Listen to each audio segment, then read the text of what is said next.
Hello, everyone. We once again have a lot of back and forth going on in what we have been calling the Game of Drones.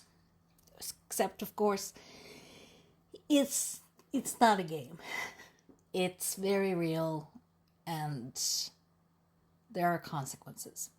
So, let's dive in and see what is going on. So, Moscow is accusing Ukraine of escalating drone attacks on Moscow. But here's the thing. We said in the past that Ukrainians are not idiots. They understand that Moscow is going to be extremely well protected. So, it is very likely the same thing that they have been doing in the past,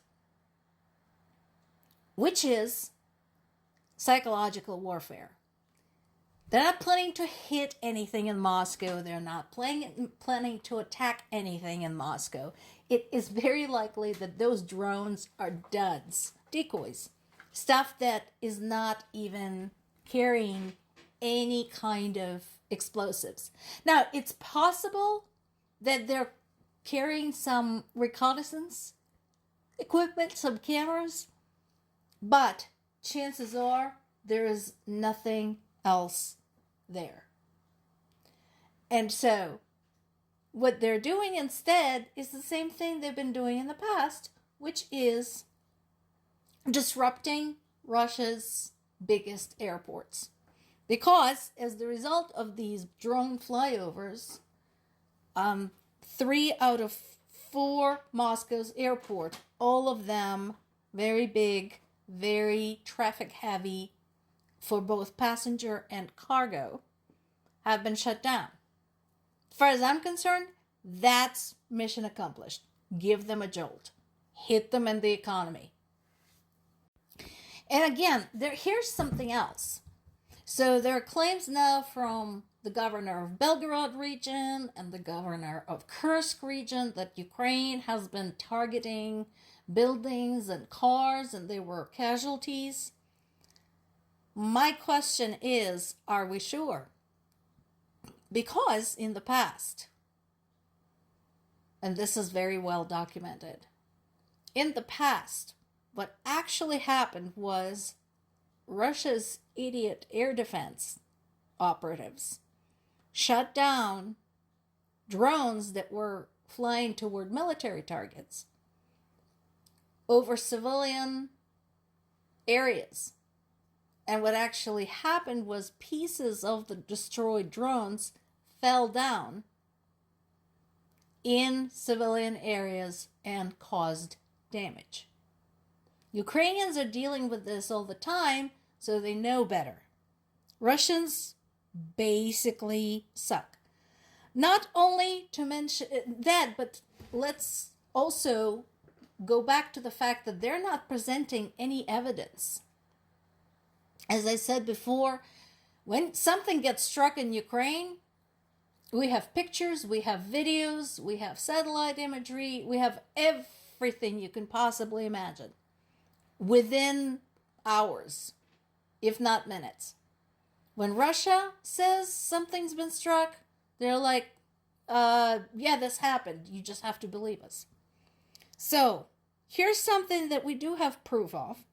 There's been another overnight strike on Ukraine's capital, Kyiv, and the surrounding areas, which killed 2 people.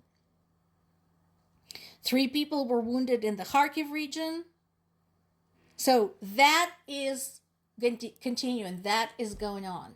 And once again, we have confirmed, documented hits against civilians and civilian targets. Now, during that particular attack against Kyiv, Russia struck a hospital again. That's where one of the 2 victims had died. And again, we have a video of that. We have a video of rescue operations in that area. This particular piece comes from Kyiv Independent if you want to see it. Total 165 strike drones have been launched. Of those, 100 are Shaheds. So Russia continued having a very cozy relationship with Iran, who continues supplying those. And the question remains, what other proof do people need to have in order to understand that Russia is not interested in peace, it's not interested in anything. It's not interested in any kind of diplomatic solution. It's interested in the genocide of Ukrainians. That's pretty much it. I mean, yeah, Zelensky is going to go back to Europe and reiterate, which is fine. But there's, at this point, so much evidence, it doesn't make any sense to keep repeating it. Speaking of going back to Europe, there is a summit in Paris coming up, and Kushner and Witkoff supposed to be coming. But once again, notice, they'll go to Moscow. They'll go to Paris, but they still would not come to Ukraine. As I mentioned in the past, the only significant U.S. representative who's been to Ukraine is Keith Kellogg under Trump administration. Previous administration, yeah, they visited. Biden's been there. Other members of the cabinet have been there. Yeah. This administration, nope. And once again, notice Keith Kellogg hasn't been in any type of news about Ukraine on the U.S. side in a very long time. Why? Because he's gone there, he got the shit bombed out of him, and he came back and said, oh my God, guys, this is real. This is a real war. This is the beginnings of World War III right here. And nothing happened. This was inconvenient truth for the administration.